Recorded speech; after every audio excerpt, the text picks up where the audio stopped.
बलांगीर रे चलीथिला यात्रा सम्राट तुलसी गणनाट्य नाटक थिला अधा रातिर साथी। यूनिक प्रदीप बेहरा निर्देशित यात्रा अधा रातिर साथी। नाटक आरंभ हैला, दर्शक भी खचाखच भिड़ हेले, पूरा पेंडाल होई गला हाउसफुल। हेले यात्रार किछि घंटा परे केही किछि बुझिबा पूर्वरु स्टेज उपर को पानी बोतल फिंगी चलिले दर्शक।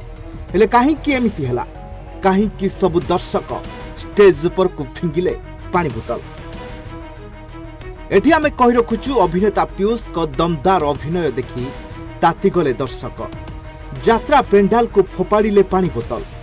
तुलसी गणनाट्यर नाटक अधा रातिर साथी।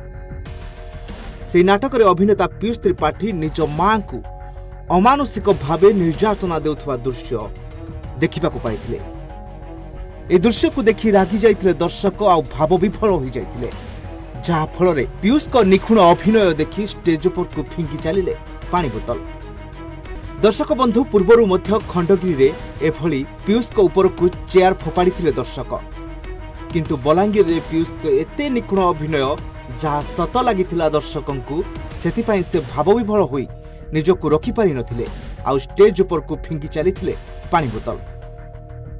हेले नाटक सेमिति चलिथिला, पीयूष भी तांकर अभिनय जारी रखिथिले। स्टेज ऊपर को पानी बोतल परे पानी बोतल फिंगी चलिथिले दर्शक। तांको दमदार अभिनय को दर्शक प्रशंसा करुथुवा बेले आउ किछि दर्शक उत्त्यक्त होई पड़िथिले। सीट उठी पड़ी मध्य अभिनेता को गाली गुलज करथिले। तेबे यह नाटक एक दृश्य होइथिले भी याको ग्रहण करि पारि नथिले सेठिकार दर्शक। परे यात्रा कर्मकर्ता को बुझा सुझा परे थमिथिले दर्शक। दर्शक बंधु आमे कहि रखुछु पीयूष को अभिनय एते मात्रा निखुण हो जाए जे दर्शक निजको रखि पारंती नाही। तांको अभिनय जादुरे से सबु बेले दर्शकों को बांधी रखिबाकू चेष्टा करिथांती। Bureau report, Odisha Bhaskar.